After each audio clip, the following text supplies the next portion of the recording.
Gracias. Tengo el honor de estar hoy aquí con ustedes en este comienzo en una de las mejores universidades del mundo. La verdad sea dicha, yo nunca me gradué. A decir verdad, esto es lo más cerca que jamás he estado de una graduación universitaria. Hoy les quiero contar 3 historias de mi vida. Nada especial. Solo 3 historias. La primera historia versa sobre conectar los puntos. Dejé la Universidad de Reed tras los 6 primeros meses, pero después seguí vagando por allí otros 18 meses, más o menos, antes de dejarlo del todo. Entonces, ¿por qué lo dejé? Comenzó antes de que yo naciera. Mi madre biológica era una estudiante joven y soltera, y decidió darme en adopción. Ella tenía muy claro que quienes me adoptaran tendrían que ser titulados universitarios, de modo que todo se preparó para que fuese adoptado al nacer por un abogado y su mujer. Solo que cuando yo nací decidieron en el último momento que lo que de verdad querían era una niña. Así que mis padres, que estaban en lista de espera, recibieron una llamada a medianoche preguntando: «Tenemos un niño no esperado, ¿lo quieren?». «Por supuesto», dijeron ellos.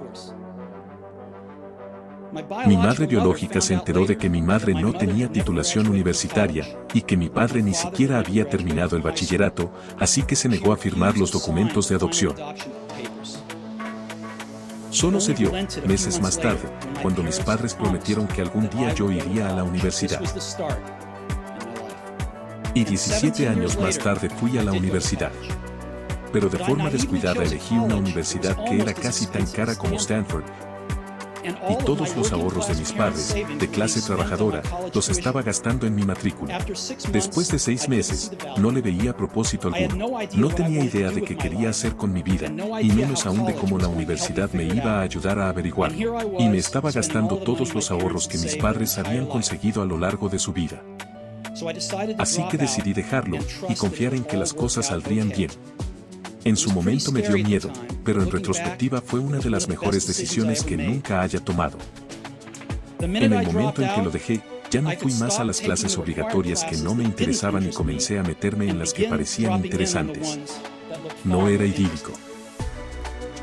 No tenía dormitorio, así que dormía en el suelo de las habitaciones de mis amigos, devolvía botellas de Coca-Cola por los 5 céntimos del envase para conseguir dinero para comer, y caminaba más de 10 kilómetros los domingos por la noche para comer bien una vez por semana en el templo de los Hare Krishna.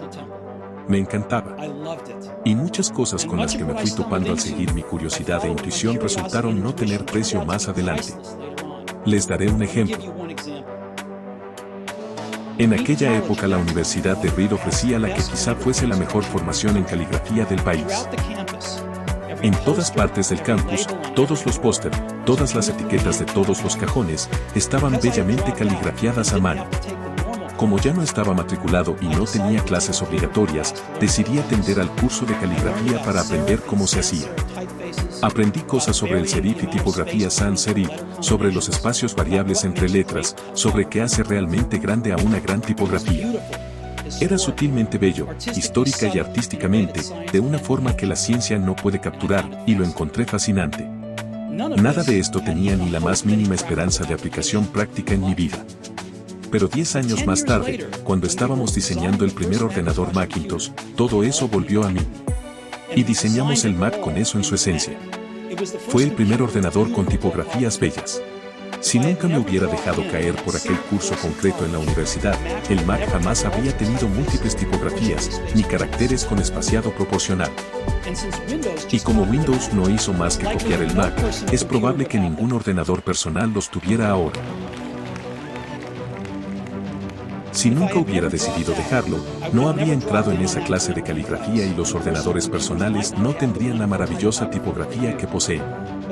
Por supuesto, era imposible conectar los puntos mirando hacia el futuro cuando estaba en clase, pero fue muy claro al mirar atrás 10 años más tarde. Lo diré otra vez, no puedes conectar los puntos hacia adelante, solo puedes hacerlo hacia atrás. Así que tienes que confiar en que los puntos se conectarán alguna vez en el futuro. Tienes que confiar en algo, tu instinto, el destino, la vida, el karma, lo que sea.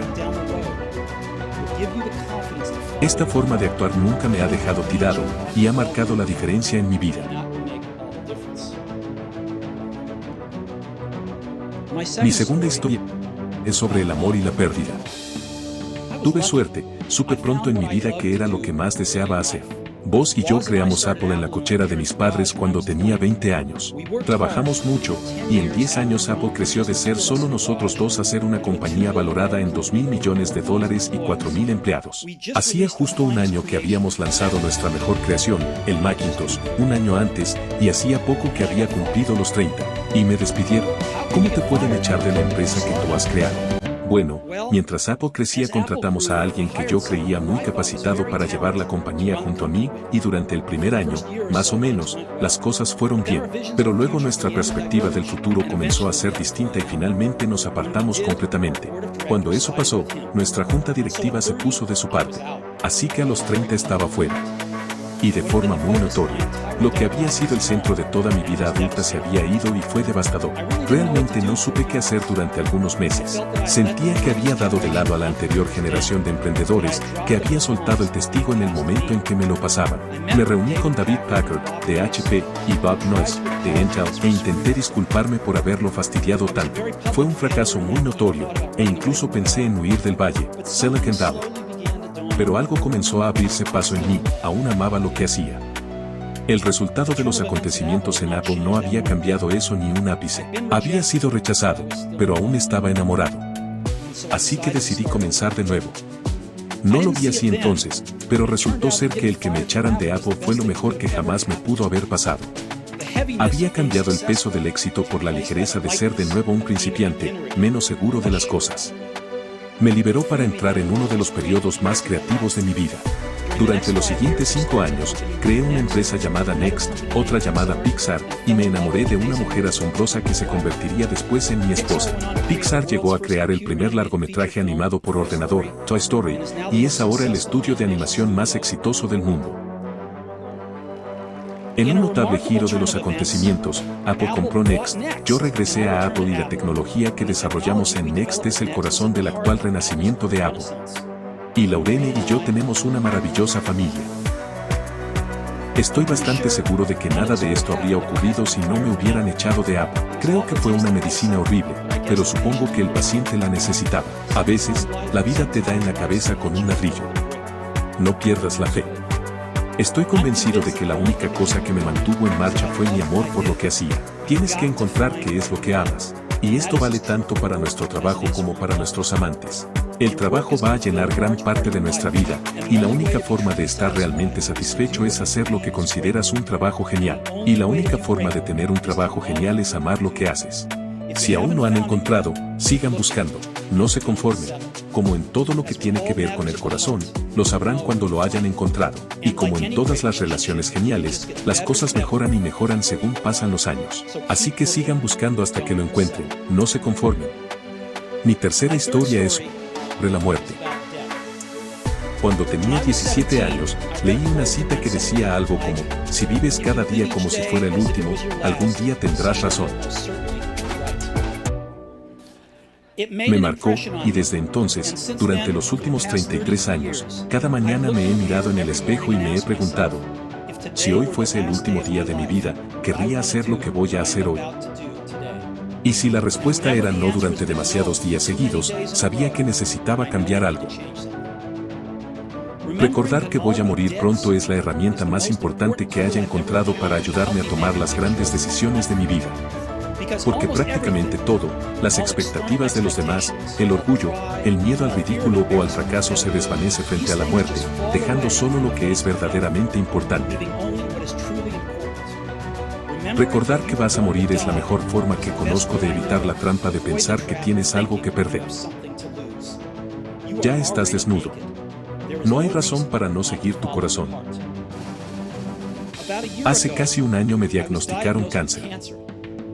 Me hicieron un chequeo a las 7:30 de la mañana y mostraba claramente un tumor en el páncreas. Ni siquiera sabía que era el páncreas. Los médicos me dijeron que era prácticamente seguro un tipo de cáncer incurable y que mi esperanza de vida sería de 3 a 6 meses. Mi médico me aconsejó que me fuese a casa y dejara zanjados mis asuntos, forma médica de decir, prepárate a morir. Significa intentar decirle a tus hijos en unos pocos meses lo que ibas a decirles en 10 años. Significa asegurarte de que todo queda atado y bien atado, para que sea tan fácil como sea posible para tu familia.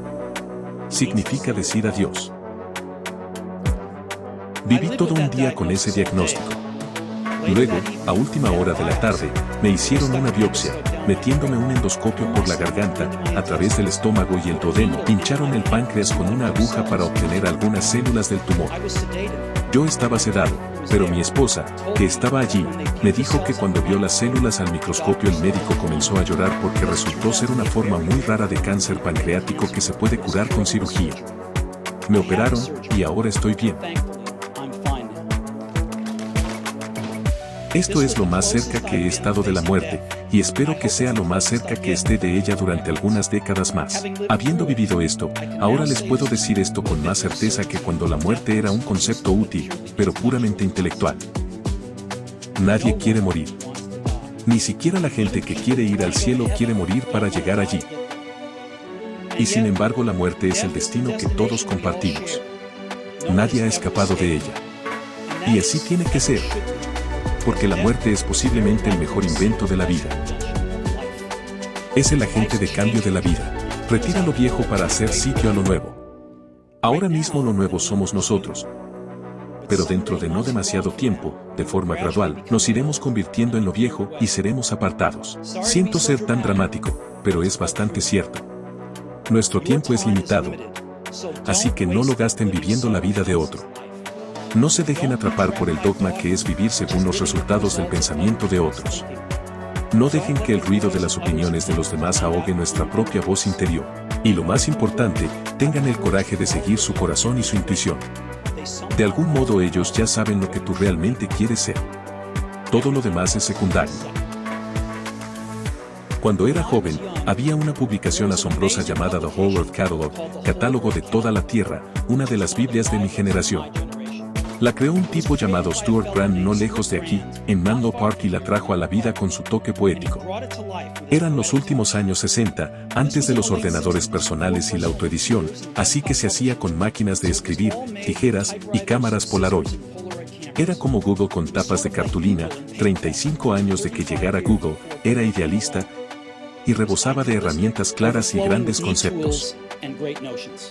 Stuart y su equipo sacaron varios números del The Whole Earth Catalog, y cuando llegó su momento, sacaron un último número. Fue a mediados de los 70, y yo estaba de su edad. En la contraportada de su último número había una fotografía de una carretera por el campo a primera hora de la mañana, la clase de carretera en la que podrías encontrarte haciendo autostop si eras aventureros. Bajo ella estaban las palabras, sigue hambriento, sigue alocado. Era su último mensaje de despedida. Sigue hambriento.